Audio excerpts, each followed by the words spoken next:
LA 돈TV 시청자 여러분 안녕하십니까? 이영돈입니다. 오늘 6월 3일 수요일입니다.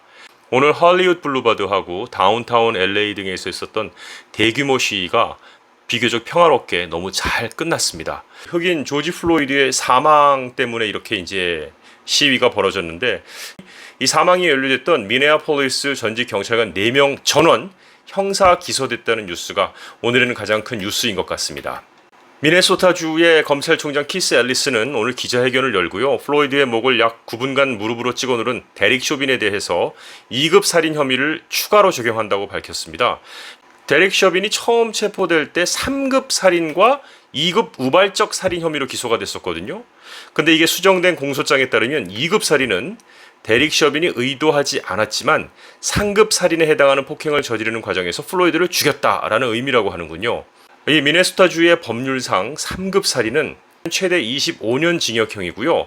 그런데 이번 2급 살인은 유죄 판결 시에 최대 40년형을 받을 수 있다라는 건데요.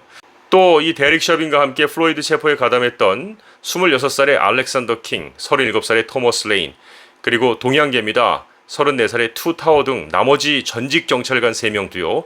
2급 살인 공모와 2급 우발적 살인에 대한 공모 혐의로 기소가 됐습니다. 우발적 살인과 우발적 살인 공모는 최대 10년까지 징역형에 처해질 수 있다는 거죠. 자, 이렇게 경찰관 4명의 전원 처벌은 조지 플로이드의 유족과 시위 참가자들이 요구해온 사항이잖아요. 그래서 일단은 유족 측은 만족의 뜻을 표했습니다. 현재까지 공개된 여러 동영상을 이렇게 이제 분석을 해보면은요. 사망 직전 조지 플로이드는 데릭 쇼빈 외에도 다른 2명의 경찰관에 의해서 등을 짓눌렸던 것이 나오고요. 나머지 1명은 플로이드를 물리적으로 압박하진 않았지만 동료 경찰관들의 행동을 또 제재하지도 않았다라는 죄목이 있는 거죠. 자, 이렇게 경찰관 4명 전원이 이제 오늘 기소가 됐습니다. 그런데 실제 유죄 판결을 받기까지는 아직 갈 길이 멀다는 분석이 나오고 있습니다. CNN에서 오늘 그런 얘기를 했네요. 흑인을 상대로 한 폭력 범죄로 경찰관들이 기소되는 일은 드물다. 그렇게 드물게 기소된 경우에도 배심원단은 유죄 판결을 꺼리는 태도를 반복적으로 보여왔다면서 그런 실패 사례의 목록은 길다고 이제 지적을 한 것입니다.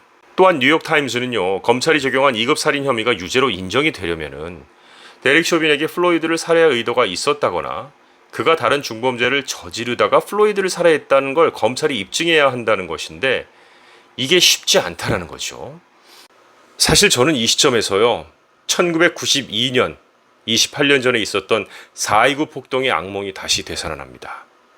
자, 4.29 폭동이 92년에 있었지만 다시 1년 전으로 거슬러 가서 1991년 3월 30일 밤에 일어났던 일 때문에 4.29 폭동이 벌어진 겁니다.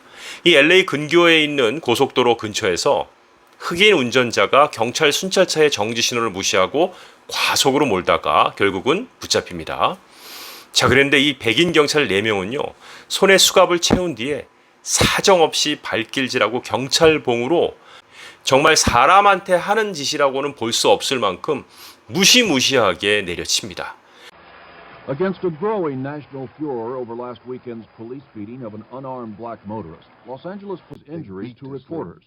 The bruises, broken leg, and the... Like I said, after the first. 러드니 킹이라는 이름의 흑인이었는데요. 머리뼈의 11군데가 금이 갔고요. 다리가 부러지고 뇌가 손상되고 콩팥이 터졌습니다. 근데 마침 경찰이 그를 폭행하는 장면이 91년입니다. 일반 가정에 비디오 카메라가 있을까 말까 한 그런 시절이었죠. 그런데 인근 주민의 비디오 카메라에 이것이 고스란히 촬영이 됐고요.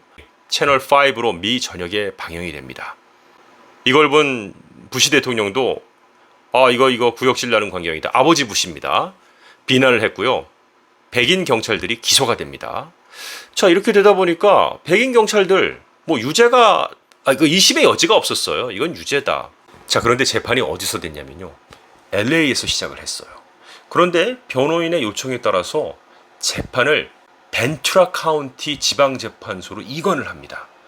벤투라 카운티는요, 주민 88%가 백인이고 흑인 비율이 2%에 불과합니다. 변호인의 의도대로 배심원 12명은 백인이 10명, 아시아계 1명, 중남미계 1명이었습니다. 1992년 4월 29일 흑인이 전혀 포함되지 않은 배심원단이 전원 무죄 판결을 내리자 흑인들의 분노가 폭발했습니다. LA의 흑인 밀집 지역인 사우스 센트럴에 흑인들이 정의가 없으면 평화도 없다. No justice, no peace. 지금 대규모 시위에 계속해서 나오는 구호가 바로 이때 나온 구호입니다.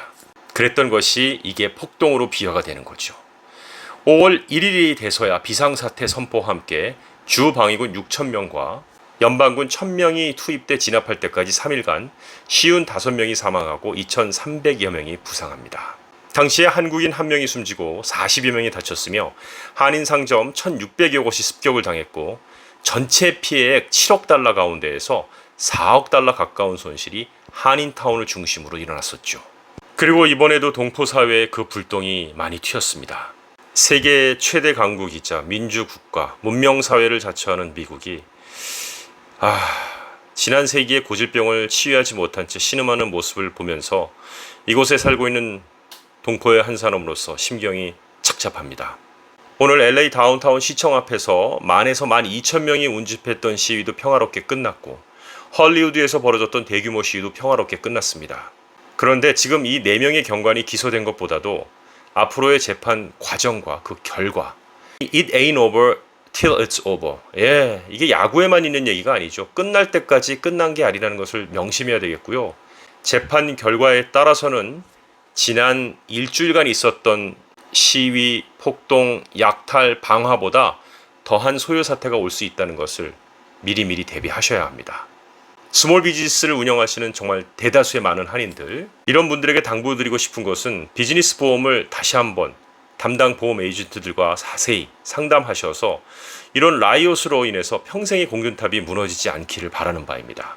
시민들을 안전하게 지키고 범인 검거에 힘쓰라고 준 공권력을 너무 무자비하게 사용한 이 경찰들, 당연히 어떤 식으로든 벌을 받아야 한다라는 것은 틀림없이 공감하실 겁니다.